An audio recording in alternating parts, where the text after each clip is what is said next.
Hello, beautiful people. I hope you're all doing well. Turn that off so you can hear me better. I came to hang out with you guys for a few. I don't always get to see the comments, so if you're stopping by, please do comment, because if I don't see it while I'm live, I will see it afterwards. I love having that opportunity to reach out and speak to you one-on-one and connect with you. We're going to do our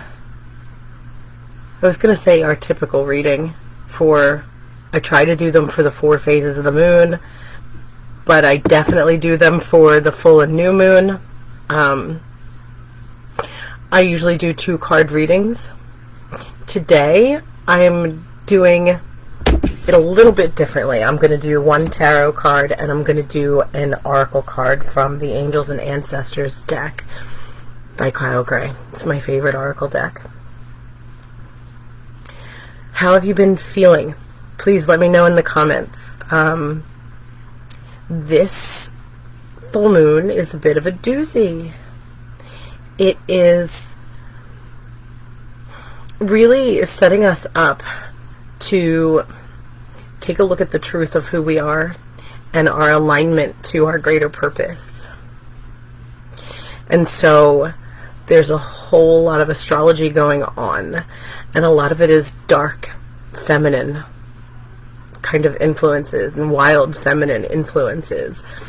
And it's a bit shadowy, shadow work type of time, which sort of, I feel like, goes better with fall and winter. But this moon phase, flat in the middle of August, the hottest time of the year in the Northern Hemisphere, in the area that I am, in Maryland, on the East Coast of the United States. It is normally roasting hot right now. It's locust time. All the locusts are out. They call this the dog days of summer. But it's actually much milder right now than it was even in July. And so it's interesting that this year is just not going. Like, it's not, some of the cyclic things that happen throughout most years at regular timing just don't seem to be falling into place in the same way. It almost seems as if time is moving a little bit differently, and that's entirely possible because it's not necessarily a linear thing or necessarily something that works in the way that we think it does, right? So I'll be honest and I'll tell you that I've had a lot of things coming up that needed to be noticed and let go of. Some things that I'm going to have to do some deeper work on. For me, it's visibility stuff. It's soul purpose stuff. It's stuff around showing up. Stuff around my greater message. The message, stuff around clarifying the message that I speak, and clarifying and really stepping into the way in which I'm intended to show up, especially online and in this community. The way in which I'm going to walk my purpose in this life. Stuff around that. Stuff around the witch wound and stuff around intimacy, dark feminine stuff, right? The deep, dark stuff that we shove down, the stuff that we're not aware of, the stuff we forget about. I'm feeling like at this time I'm having sort of like intimacy issues, but I don't feel like it's a conscious thing. I actually don't even think it's a subconscious thing. I think it's something, there might be some sort of stuck energy in my body. And so I'm going to do some somatic yoga this week and see if I can't move that energy. What's been really the tool that has been the most helpful to me when things are triggering is being able to kind of zoom out and be the observer, right? That still and quiet presence in your mind, in your awareness, that doesn't judge and doesn't have any strong emotions, that is just there and just witnesses everything. And so I've been pulling myself back out of this perspective of me being Angela, me being the woman, the coach, the mentor, the sister, the partner, the lover, the daughter, the carer of the animals, the person who experiences all the experiences that my soul is having through the expression of me, and all of the emotions and the traumas and the triggers and the experiences, and kind of just pulling myself back to the perspective of that soft and quiet presence that just witnesses everything with no emotion. And that's super helpful. That's where I hear my intuition the loudest. That's where I'm able to follow my instincts the best. It keeps me a little bit separate from my emotional state. It keeps me from feeling too deeply into those triggers. It keeps me grounded. I know it doesn't seem like you would be grounded, because it seems like, but it's not an escape. You're there. You're not. The most amazing part, or one of the most amazing parts about this witness, observer state of being, and being in that frame of mind, being in that position, is that you're not numbing. You're not shoving down. You're not denying your experiences. You're witnessing it all. You're watching it all happen. You're watching it all go down. You are not denying it. And so you are allowing yourself to experience the fullness of this human experience without escaping. And yet you are still able to kind of come back to this perch of safety where you are simply the witness. And you aren't getting too involved into those emotions, and you aren't going too far down rabbit holes, and you're not getting all caught up in triggers, and you're not getting too... Because this is the kind of energy that if you get too triggered, it can really spin out of control and spiral into like real true emotional turmoil, right? And so that's my advice for this moon phase, and for the next month, is to see if you can be that witness and that observer. Come from that part of your consciousness. See if you can continue to remind yourself to go back to that bird's eye view, that soul level view that just sees everything but isn't attaching itself to anything, isn't getting too emotionally wrapped up in any one thing. It's not denying anything either. It's not shoving anything down. It's not pushing anything away. So anything that comes up, you witness it, you recognize it for what it is, but without getting too tangled up and spiraling out of control. What does this mean? What happened? You know, you don't have to go down the old stories. You don't have to worry about how I can heal this, or how can I rewrite this, or, you know, we don't have to fix anything, right? It's helpful to just witness it and allow whatever feelings to come up, and just kind of remind yourself that the truth of who you are is this witness and this observer, right? And that the human part of you that's having this experience is truly the illusion. It's a dream. It feels real, and it is our reality right now, in this time and space, in this experience, in this body, but it's not the truth of who we are. It's just an experience that we're having. It's a tiny blip in the grand scheme of things, right? And so while that's all very important, and it's all very valid, and it's all very real in its own way, it's also a short-term experience. It's also part of a larger journey. It's also a small fraction of the truth of who we really are. And so it's been very helpful to me during the building of this full moon. And because full moons are revelations. They are illuminations, right? So coming up, building up to any full moon, you're going to start seeing stuff for what it really is, right? Whether it's around your goals, whether it's around where, your daily tasks and your career, your family life, your relationships, in all areas of your life, you'll start to see truth coming to light. You'll start recognizing things that aren't working, or things that are coming up that need to be worked on, or stuff that needs attention that never got attention from you before. Naturally, shadows start to arise around this time. This moon and the astrology that's going on now is just super intense. And so it's always beneficial to have that frame, that ability to put yourself in the conscious observation of your life rather than the liver and experiencer of your life. And you can kind of oscillate between the two. But as I said, the cool thing about being able to zoom out into that bird's eye perspective, into the observer or the witness, you are embodying your higher self. You're really sitting back with your higher self that doesn't have an emotional attachment to any of the physical experience that you're going through. And therefore, you're able to witness your experience in a way that doesn't get too messy.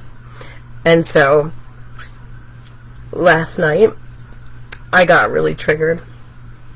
And I was allowing myself to suffer. And I sat back and I closed my eyes. And I talked to my higher self in my head all the time. And I just said, make this stop. How do I make this stop without ignoring it altogether? How do I not push this down and ignore it? How do I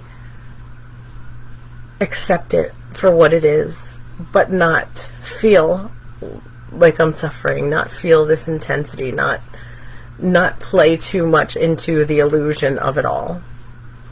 And I got this little whisper telling me to open my heart. And so I surrendered to that, and I allowed my heart chakra to open, and instant calm started to wash over me, and the emotions started to fade and not feel so crazy and so intense. And so that was super helpful. So an open heart and practicing being the witness. Hey Mandy, how are you today, my love? I hope you're doing well. I was just talking about how intense this time is and how I have all sorts of crap coming up, stuff that needs to be let go of, and there's some sort of trauma in my body that I'm not sure where it came from or how it got there that I feel like I need to move. A little bit triggered, getting a little too emotional, not on a constant basis, but just like things coming up, like, oh shit, I need to work on that. Okay, I need to work on that. Those kind of things. And I was saying that it's helpful to not figure out how to work on it right now, because I was just started to say that, like, full moons are like revelations, right? It's the light shining on all the shit, on everything, so that we could see what we need to see, right? Oh, good. I'm glad you're doing good. I feel like a lot of people are struggling right now. And I've had moments of struggle. But this is not the end of the moon phase. The full moon's not the end of the moon phase, and I feel like a lot of people forget this. It is revealing to us all that needs to be let go of, all the stuff that still needs to be worked on. It's showing us the truth of who we really are. It's showing us the truth of what's really going on in our lives, the truth of what's going on the inside and on the outside, the truth about others, the truth about our situations, our circumstances. But we're not supposed to actually do the work. Now, if stuff comes up and we're ready to let it go, which quite a bit of it we might be, then it's time to let go of that right now. But it's really a time for integrating the truth that's coming up, right? And allowing it to come up and just recognizing it for what it is and just accepting that it's there, right? And we have this whole week to do that integrating and to do that acceptance of what's there and what's going on, and to allow all this revelation to come to the surface, allow all the shit to come to the surface, allow all the truth to come to light, And then next week, in the final quarter moon, we have more time to then start that healing process, that process of letting go, that grieving process, that that somatic yoga to move that energy, or whatever that might be. And so we could do that in any time between now and a week from now. So we don't have to like rush to like do something about things now. Really, now is the time for integration, right? And so sometimes during full moons we feel like doing things, and we feel energetic, and sometimes we feel more like being internal and more quiet and reserved, right? And more just witnessing and really just taking everything in. I am feeling more like taking everything in right now, more like just witnessing everything that's coming up and not acting on it quite at this time. And so whatever works for you and whatever feels good for you is what's best for you. So I pulled the Star card today.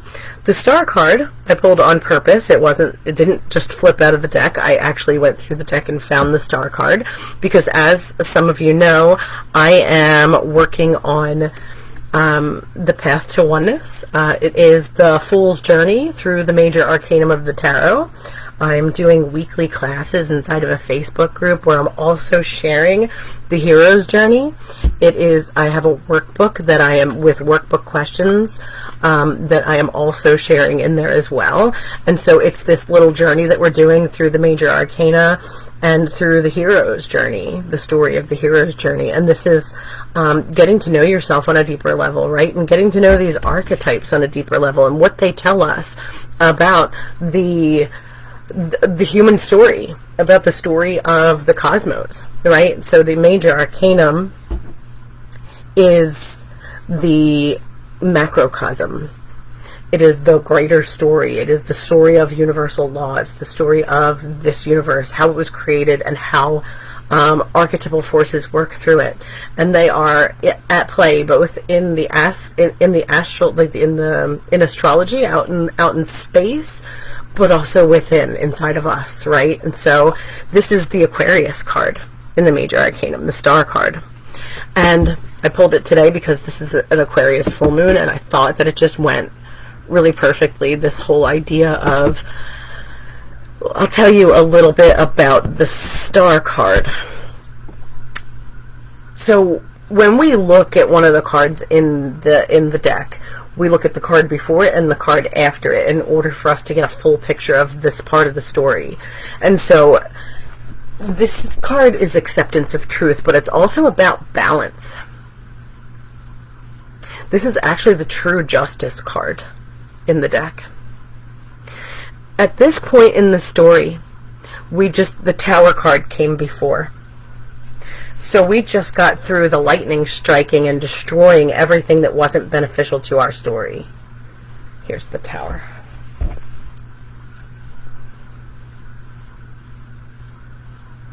We just experienced a crumbling away of everything that didn't serve, upheaval for the highest good. And we're left with nothing but our own reflection. Now is the ideal time to take advantage of that gift of solitude, discovering the hope that lies within the truth of our hearts. To return to this center of truth, to remember who we really are.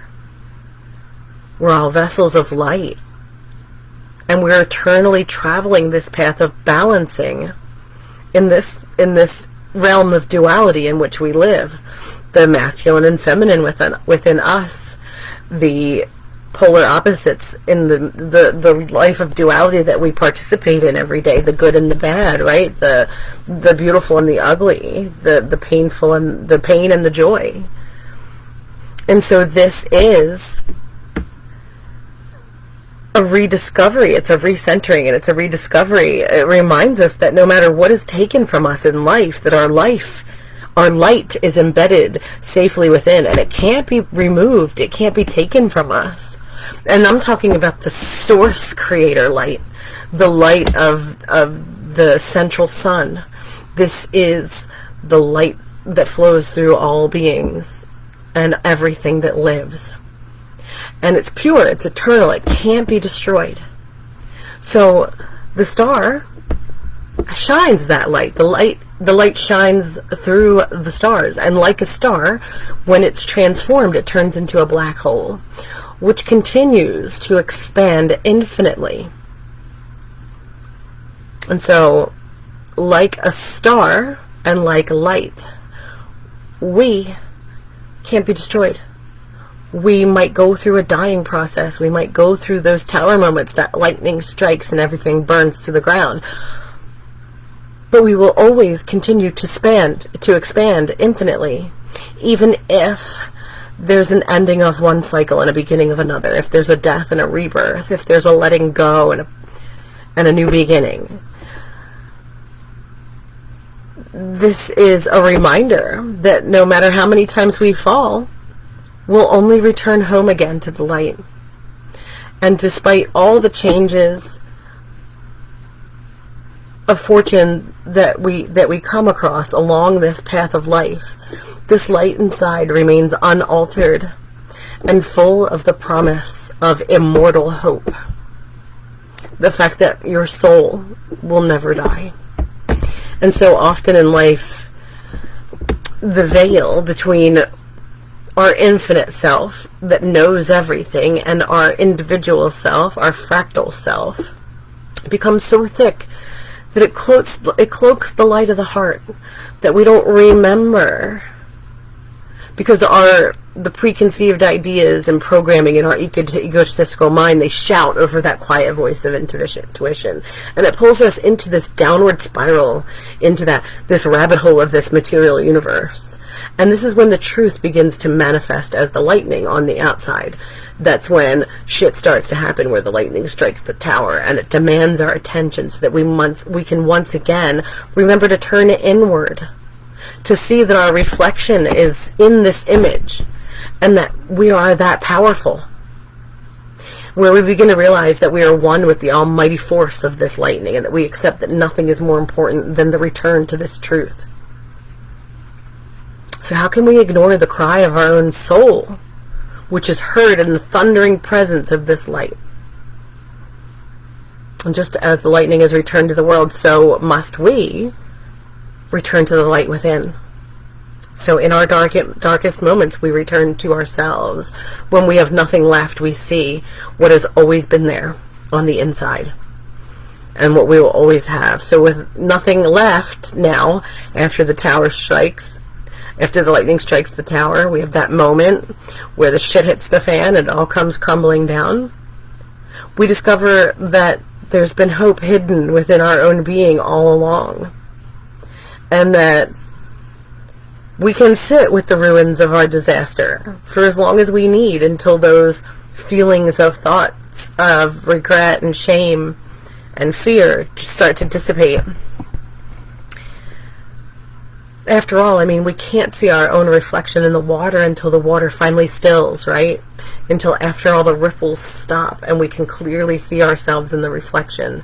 The aftershock of the fall of the tower will no doubt created ripples, and we have to be compassionate with ourselves so that we can navigate through this vulnerable part of this process in life. And the sooner we come to a place of quiet and calm, the better. So it's really solitude that is the key on this path if we wish to fully access the wisdom of the Aquarius energy in the main archetypes of the tarot, in the story of the tarot on the path to oneness. And so in this peaceful place of detachment, which is what I was speaking about in the beginning when I was talking about being the witness, the observer, backing up to that bird's eye view, being the higher self, and just witnessing everything rather than interacting with everything, we discover when we're detached and we're not allowing ourselves to run down those thoughts of those we stop ourselves from running down the trigger, from running down the thought process, from running down the emotional path. And we understand that being alone, being the witness, being our higher self, being the highest version of us, really it means all one. Alone, A-L-O-N-E, all one.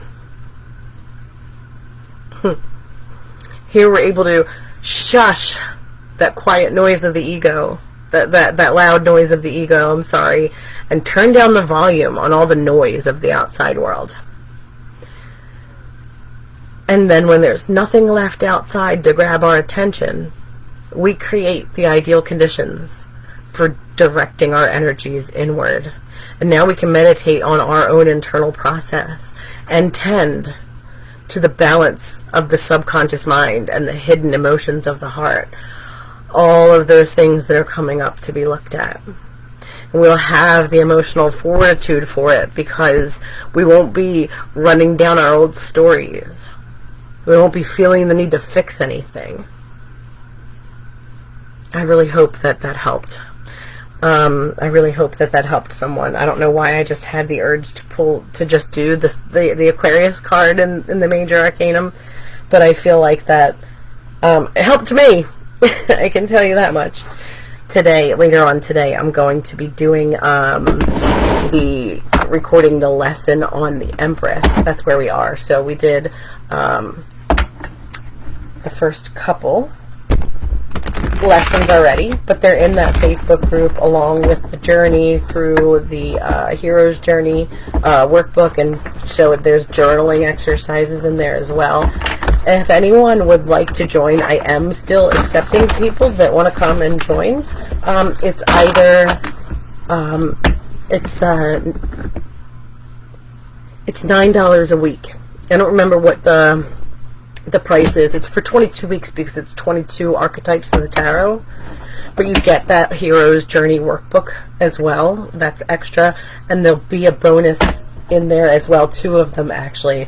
I'm doing a presentation on the tarot as it aligns to the Kabbalah, the Tree of Life, and so I'm going to do a presentation where we lay out all the tarot cards on the Tree of Life, the Major Arcanum. And yeah, and I'm gonna do another one as well, and I can't remember what I decided I was gonna do it on. I don't know whether it was on occult symbolism or whether it was on, I don't know, but there's gonna be 2 extra presentations / master classes in there, and anyone who pays in full gets 25% off. So just reach out to me or pop the word oneness in the comments if you're interested in joining the path to oneness, the journey of the Fool through the Major Arcanum. Now I'm going to pull a card from the Angels and our Ancestors Oracle.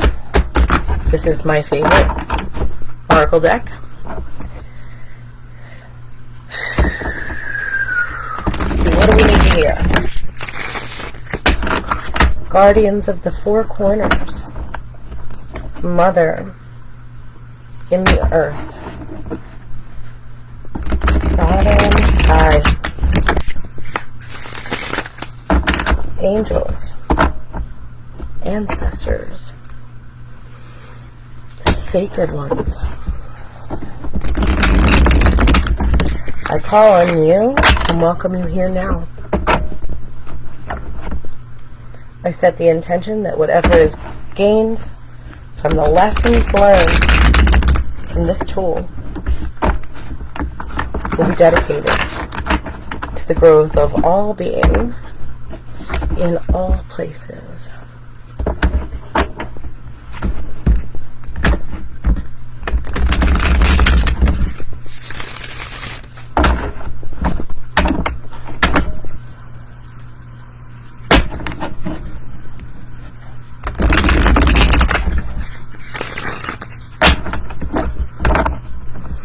If you're just coming in, say hi. I can't always see all the comments, but please say hi. I love getting a chance to reach out to you and connect with you all one-on-one. Anyone who comes and says hello.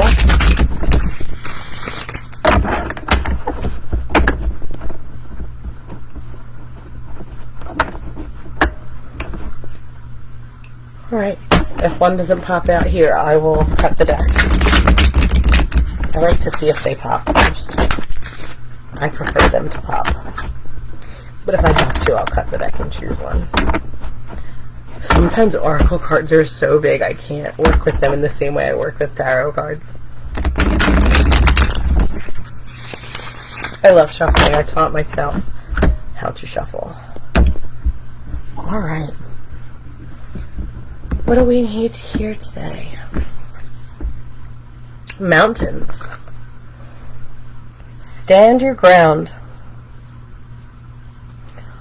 Well, I love how there's the reflection, right? The mountain and then the reflection of the mountain underneath. Mountain.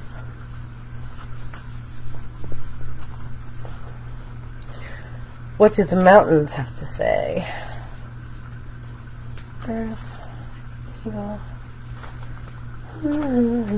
I always struggle just a little bit with finding the page I'm looking for. So the message of the mountains is to hold firm to what you believe in or what you're focusing on. Hold your focus because it's absolutely the right thing. It's the right thing for you. Know that heaven and earth are supporting you.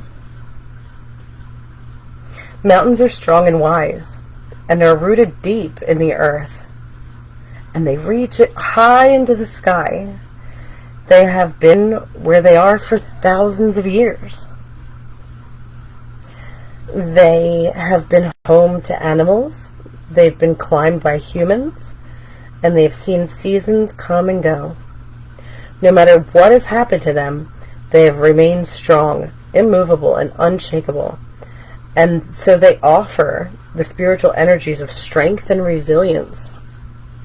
Mountain energy is powerful because it's firmly rooted in the Great Mother and reaches high to the Great Father. If you're feeling challenged or pressured at this time, know that your quest is more powerful than you think. I'm sorry, let me read that again. I think I read 2 lines together. If you're feeling challenged or pressured at this time, know that your spirit is more powerful than you think. You are resilient and grounded, and the energy and air of the mountains is giving you the unshakable strength to be who you are. Take time to root yourself deeply in the energy of the earth before welcoming the energies of heaven. If you're not sure what you need to do next, the mountain card invites you to stay exactly where you are. Talk things over with those around you and know that change will come to you. You will be whole and well at the end of this current situation, and it will not stand in the way of your future growth.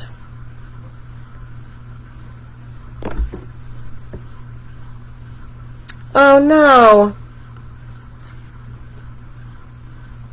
The tarot card? That is weird because I have perfect internet. I'm inside, like the internet's working fine. Was that for this one or for the star? That sucks. I wonder. Very interesting. Well, as long as you could hear me, right? I guess that's the most important part. But I'll show you the card again. The mountain. And I'll show you the other card, too, just in case. But I'm pretty sure that's the one you meant. I put it back in here. I have them all in order right now because I'm going through the major arcanum. And there's your star. So here's our reading for today. Thank you so much for joining me. And everyone who's watching the replay, please say hello so I can take some time later on and reach out to you and say hi. My favorite thing to do in this group is to reach out and connect with you one-on-one. So I hope that you're all having a wonderful day. Try your best to not get too caught up in the emotions that might come up, the triggers that might come up, the truths that might come out, and try to remember the truth of who you are. And lean on the mountain, the archetype of the mountain, for strength and resilience. I love you all so very much. I hope you have a wonderful rest of your day. I'll talk to you guys soon. Mandy, have a good day, love.